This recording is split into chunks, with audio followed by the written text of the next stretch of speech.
ನಿಮ್ಮ love situation at present ಅಲ್ಲಿ ಹೇಗಿದೆ ಅನ್ನೋದನ್ನ ನೋಡೋಣ. ಸರೆಂಡರ್ ಕಾರ್ಡ್ ಅನ್ನ ತಗೊಂಡಿದ್ದೀನಿ.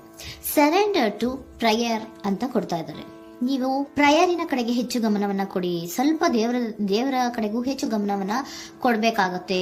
ಯಾವಾಗ ನೀವು ದೇವರನ್ನ ತುಂಬಾ ಹೃದಯದಿಂದ ಪ್ರಾರ್ಥನೆಯನ್ನ ಮಾಡಿ ನನಗೆ ಸಹಾಯವನ್ನ ಮಾಡು ಅಂತ ಕೇಳ್ತಿರೋ, ಆಗ ಅದೆಲ್ಲ ಸಮಸ್ಯೆಗಳಿಂದ ನೀವು ಆಚೆ ಬರ್ತೀರಾ. ಮಾಡೋದ್ರಿಂದ, ದೇವರನ್ನ ನೀವು ಧ್ಯಾನ ಮಾಡೋದ್ರಿಂದ ನಿಮ್ಗೆ ಏನ್ ಸಿಗುತ್ತೆ, ಯಾವುದೇ ರೀತಿಯ ಗೊಂದಲಗಳಿಗೆ ಅಥವಾ ಯಾವುದೇ ರೀತಿಯ ಸಮಸ್ಯೆಗಳು ನಿಮ್ಮಲ್ಲಿ ಇದ್ರೂ ನಿಮ್ಮ ಲವ್ ಲೈಫಿನ ವಿಚಾರವಾಗಿ ನಿಮ್ಗೆ ಆನ್ಸರ್ಗಳು ಸಿಗುತ್ತೆ, ಮತ್ತೆ ಸಪೋರ್ಟ್ ಕೂಡ ನಿಮ್ಗೆ ದೇವ್ರ ಕಡೆಯಿಂದ ಸಿಗುತ್ತೆ ಅನ್ನುವಂತಹದ್ದು ನಿಮ್ಗೆ ಹೇಳ್ತಾ ಇದ್ದಾರೆ. ಅಟ್ ಪ್ರೆಸೆಂಟ್ ಅಲ್ಲಿ ಲವ್ ಸಿಚುಯೇಷನ್ ನಿಮ್ಗೆ ಬಾಟಮ್ ಆಫ್ ದ ಟಕ್ ಬಂದಿರುವಂತಹದ್ದು ರೆಫ್ಯೂಸಿಂಗ್ ಆಫರ್. ಯಾವುದೋ ಕೆಲವೊಂದು ನಿಮ್ಮ ಲವ್ ಲೈಫಿನ ವಿಚಾರವಾಗಿ ಆಫರ್ಗಳನ್ನ ರೆಫ್ಯೂಸ್ ಮಾಡ್ತಾ ಇರುವಂತಹದ್ದು ಅಥವಾ ಮಿಸ್ಡ್ ಆಪರ್ಚುನಿಟಿ ಅನ್ನುವಂತಹದ್ದು ರೆಪ್ರೆಸೆಂಟ್ ಆಗ್ತಾ ಇದೆ. ಯಾಕೋ ನೀವು ಮಿಸ್ ಮಾಡ್ಕೋತಾ ಇದ್ದೀರಾ ಕೆಲವೊಂದು ಆಫರ್ಸ್ಗಳನ್ನ ಅನ್ನುವಂಥದ್ದು ರೆಪ್ರೆಸೆಂಟ್ ಆಗ್ತಾ ಇದೆ.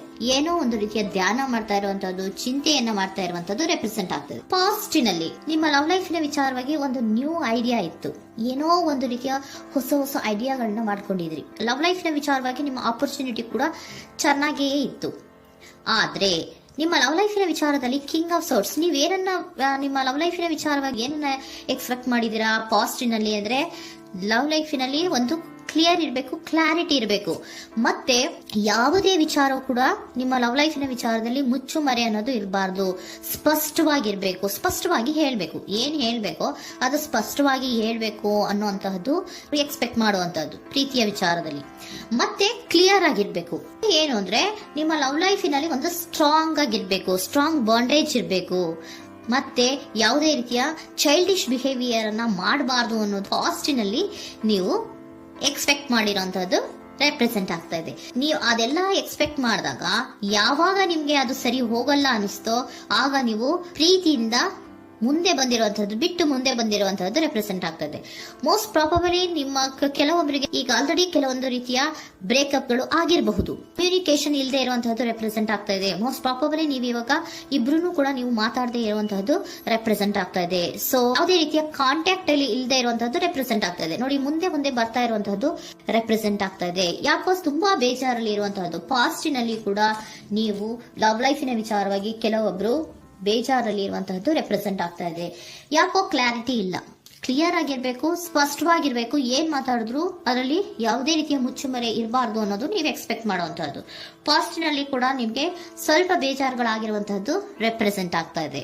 ಅಟ್ ಪ್ರೆಸೆಂಟಿನಲ್ಲಿ the moon card, 9 of swords, 6 of swords ಬಂದಿದೆ. ಮೂನ್ ಕಾರ್ಡ್ ಏನನ್ನ ರೆಪ್ರೆಸೆಂಟ್ ಮಾಡುತ್ತೆ? ಇಲ್ಯೂಷನ್ ಅನ್ನ ರೆಪ್ರೆಸೆಂಟ್ ಮಾಡುತ್ತೆ. ಕೆಲವೊಂದು ರೀತಿಯ ಭ್ರಮೆಗಳನ್ನ ರೆಪ್ರೆಸೆಂಟ್ ಮಾಡುತ್ತೆ, ಆತಂಕಗಳನ್ನ ರೆಪ್ರೆಸೆಂಟ್ ಮಾಡುತ್ತೆ. ಮತ್ತೆ ನಿಮ್ಮ ಲವ್ ಲೈಫಿನ ವಿಚಾರದಲ್ಲಿ ಯಾವುದೇ ರೀತಿಯ ಸ್ಥಿರವಾಗಿ ಇಲ್ಲ, ಯಾವುದು ಕರೆಕ್ಟ್ ಆಗಿ ಇಲ್ಲದೆ ಇರುವಂತಹದ್ದು ನಿಮ್ಗೆ ರೆಪ್ರೆಸೆಂಟ್ ಆಗ್ತಾ ಇದೆ. ನೆಕ್ಸ್ಟ್ ಕಾರ್ಡ್ ಏನ್ ಬಂದಿದೆ? ಸೆಕೆಂಡ್ ಕಾರ್ಡ್ 9 of swords ಬಂದಿದೆ. ಇದರಲ್ಲೂ ಕೂಡ ನಿಮ್ಗೆ ಆತಂಕ ಇತ್ತು, ಇದರಲ್ಲೂ ಕೂಡ ಆತಂಕ ಇದೆ, ಭಯ ಇದೆ, ಕರೆಕ್ಟ್ ಆಗಿ ನೀವು ನಿದ್ರೆ ಮಾಡ್ತಾ ಇಲ್ಲ, ಯೋಚನೆ ಮಾಡ್ತಾ ಇರುವಂತಹದ್ದು ಈ ಎರಡೂ ಕಾರ್ಡ್ಗಳಲ್ಲೂ ರೆಪ್ರೆಸೆಂಟ್ ಆಗ್ತದೆ. ಇದರಲ್ಲೂ ಆತಂಕಗಳಿದೆ, ಇದರಲ್ಲೂ ಆತಂಕ.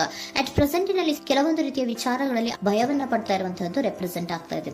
6 of swords ಕೂಡ ಏನಾಗ್ತಾ ಇದೆ? ಮೂವಿಂಗ್ ಆನ್, ಮುಂದೆ ಹೋಗ್ತಾ ಇರುವಂತಹದ್ದು, ಬೇಜಾರಿಂದ ನೀವು ಮುಂದೆ ಹೋಗ್ತಾ ಇರುವಂತಹದ್ದು ರೆಪ್ರೆಸೆಂಟ್ ಆಗ್ತದೆ. ಅಟ್ ಪ್ರೆಸೆಂಟಿನಲ್ಲಿ ಯಾವುದೇ ರೀತಿಯ ಸಮಾಧಾನದಿಂದ ಇದ್ದಿರುವಂತಹದ್ದು ಈ ರೀಡಿಂಗ್ ಗಳಲ್ಲಿ ಕಾಣಿಸ್ತಾ ಇಲ್ಲ.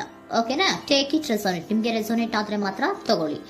ನೆಕ್ಸ್ಟ್ ಕಾರ್ಡ್ ಇಮಿಡಿಯೇಟ್ ಫ್ಯೂಚರ್ ನ ಬಗ್ಗೆ ನೋಡೋದಾದ್ರೆ ನೈಟ್ ಆಫ್ ಸೋರ್ಟ್ಸ್ ಬಂದಿದೆ. ಅಂದ್ರೆ ಈ ಕೆಲವು ಬೇಜಾರುಗಳಿಂದ ಏನ್ ಈ ಮೂವ್ ಆನ್ ಆಗ್ತಾ ಇದ್ದೀರಲ್ವಾ, ಕೆಲವೊಂದು ವಿಚಾರಗಳನ್ನ ಕ್ವಿಕ್ ಥಿಂಕಿಂಗ್ ಅನ್ನ ಮಾಡಿ ನೀವು ಮುಂದೆ ಬರುವಂತಹದ್ದು, ಕೆಲವೊಂದು ಆಕ್ಷನ್ಸ್ ಗಳನ್ನ ತಗೊಳ್ಳುವಂತಹದ್ದು ರೆಪ್ರೆಸೆಂಟ್ ಆಗ್ತಾ ಇದೆ. ನಿಮ್ಮ ಲವ್ ಲೈಫಿನ ವಿಚಾರವಾಗಿ ಕ್ವಿಕ್ ಥಿಂಕಿಂಗ್ ಅನ್ನ ಮಾಡಿ ಏನ್ ಮಾಡ್ಬೇಕು, ಹೇಗ್ ಮಾಡ್ಬೇಕು ಅಂತ ಕ್ವಿಕ್ ಥಿಂಕ್ ಅನ್ನ ಮಾಡಿ ನೀವು ಮುಂದೆ ಬರುವಂತಹದ್ದು, ಮತ್ತೆ ಕೆಲವೊಂದು ರೀತಿಯ ಆಕ್ಷನ್ ಗಳನ್ನ ತಗೋತಾ ಇರುವಂತಹದ್ದು ರೆಪ್ರೆಸೆಂಟ್ ಆಗ್ತಾ ಇದೆ. ಕ್ವೀನ್ ಆಫ್ ಕಪ್ ಏನನ್ನ ರೆಪ್ರೆಸೆಂಟ್ ಮಾಡುತ್ತೆ? ಬಹಳ ಕೇರಿಂಗ್ ಅನ್ನ ರೆಪ್ರೆಸೆಂಟ್ ಮಾಡುತ್ತೆ. ಏನಿರ್ಬೇಕು ಲವ್ ಲೈಫಿನ ವಿಚಾರದಲ್ಲಿ? ನೋಡಿ, ನೀವು ನೋಡ್ತಾ ಇರೋದು ಹೇಗ್ ನೋಡ್ತಾ ಇದ್ದೀರಾ? ನಿಮ್ಮ ಲವ್ ಲೈಫಿನ ವಿಚಾರದಲ್ಲಿ ಏನಿರ್ಬೇಕು ಅಂತ ಎಕ್ಸ್ಪೆಕ್ಟ್ ಮಾಡ್ತೀರಾ? ಸ್ವಲ್ಪ ಸ್ಟೇಬಲ್ ಆಗಿರ್ಬೇಕು, ಬಹಳ ಕೇರಿಂಗ್ ಇರ್ಬೇಕು, ಎಮೋಷನಲ್ ಇರ್ಬೇಕು ಅದರಲ್ಲಿ ಅನ್ನುವಂಥದ್ದು ನೀವು ಎಕ್ಸ್ಪೆಕ್ಟ್ ಮಾಡುವಂಥದ್ದು.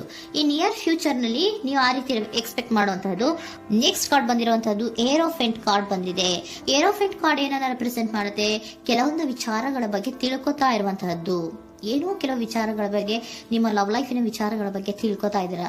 ಏನಾಗಿದೆ, ಹೇಗಾಗಿದೆ, ಸ್ವಲ್ಪ ಆಕ್ಷನ್ಸ್ ಅನ್ನ ತಗೋಬೇಕು ಅಂದ್ರೆ ನಾನು ಸ್ವಲ್ಪ ಕೇರ್ ಅನ್ನ ಮಾಡಬೇಕು, ಸ್ಟೇಬಲ್ ಆಗಿರ್ಬೇಕು ಅಂದ್ರೆ ಸ್ವಲ್ಪ ನಾನು ಕೇರ್ ಅನ್ನ ಮಾಡಬೇಕು, ಆಕ್ಷನ್ ಅನ್ನ ತಗೋಬೇಕು ಅನ್ನುವಂತಹ ನಿರ್ಧಾರಗಳನ್ನ ನೀವು ಮಾಡ್ತಾ ಇರುವಂತದ್ದು ರೆಪ್ರೆಸೆಂಟ್ ಆಗ್ತಾ ಇದೆ. ಹಾಗಿದ್ರೆ ಏಂಜಲ್ ಗೈಡೆನ್ಸ್ ಏನ್ ಕೊಡ್ತಾರೆ? Are you ready? ನೀನು ರೆಡಿಯಾಗಿದ್ದೀರಾ ನೀವು ಅಂತ ಕೇಳ್ತಾ ಇದ್ದಾರೆ ಏಂಜಲ್ಸ್ಗಳು. ಅಂದ್ರೆ ಏನು, ನೀನ್ ಇಲ್ಲೇ ಕುತ್ಕೊಂಡು ಅಳ್ಕೊಂಡು ಬೇಜಾರ್ ಮಾಡ್ಕೊಂಡು ಕುತ್ಕೊಳ್ಳೋದು ಬೇಡ, ಸ್ವಲ್ಪ ನೀನು ಮುಂದೆ ಮೂವ್ ಆಗು. ಅಲ್ಲಿರೋದ್ರಿಂದ ಏನು ಪ್ರಯೋಜನ ಇಲ್ಲ. Are you ready? ನೀವು ರೆಡಿ ಆಗಿದ್ದೀರಾ?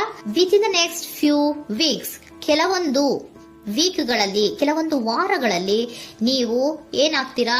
ಅಬಂಡೆನ್ಸ್, ಸಾಮರಸ್ಯ ಅನ್ನೋದು ಇರುತ್ತೆ. ಇಂಪ್ರೂವಿಂಗ್ ಹೆಲ್ತ್ ಅಂದ್ರೆ ಏನು, ನೀವು ಯೋಚನೆ ಮಾಡಿ ಮಾಡಿ ಮಾಡಿ ಏನ್ ನೀವು ಈ ಆರೋಗ್ಯವನ್ನ ಹಾಳು ಮಾಡ್ಕೊಂತ ಇದ್ದೀರಾ. ಸೊ ಇಂಪ್ರೂವಿಂಗ್ ಹೆಲ್ತಿನ ಕಡೆಗೆ ಗಮನವನ್ನ ಕೊಡಿ. ಆತಂಕವನ್ನ ಮಾಡ್ಕೊಂಡು ಭಯವನ್ನ ಪಡ್ಕೊಂಡು ಮುಂದೆ ಹೋಗ್ಬೇಕಲ್ಲ ಅಂತ ನೀವು ದಿನ ದಿನ ಹೆಂಗೆ ಕಾಲವನ್ನ ಮುಂದೆ ಮುಂದೆ ಹಾಕ್ತಾ ಇದ್ರೋ, ಅದಕ್ಕೆ ಏನ್ ಹೇಳ್ತಾ ಇದ್ದಾರೆ? Are you ready? ಮುಂದೆ ಬರೋದಕ್ಕೆ ನೀನ್ ರೆಡಿ ಆಗು. ನೀವ್ ಅಲ್ಲೇ ಕೂತಿರೋದ್ರಿಂದ ಯಾವುದೇ ರೀತಿಯ ಪ್ರಯೋಜನ ಇಲ್ಲ. ಸ್ವಲ್ಪ ನಿಮ್ಮ ಹೆಲ್ತಿನ ಕಡೆಗೆ ಗಮನವನ್ನ ಕೊಡಿ. ಸಮೃದ್ಧಿ ಅನ್ನೋದು ಬಂದೇ ಬರುತ್ತೆ, ಸಾಮರಸ್ಯ ಅನ್ನೋದು ಇದ್ದೇ ಇರುತ್ತೆ ಅನ್ನೋದು ಹೇಳ್ತಾ ಇದ್ದಾರೆ.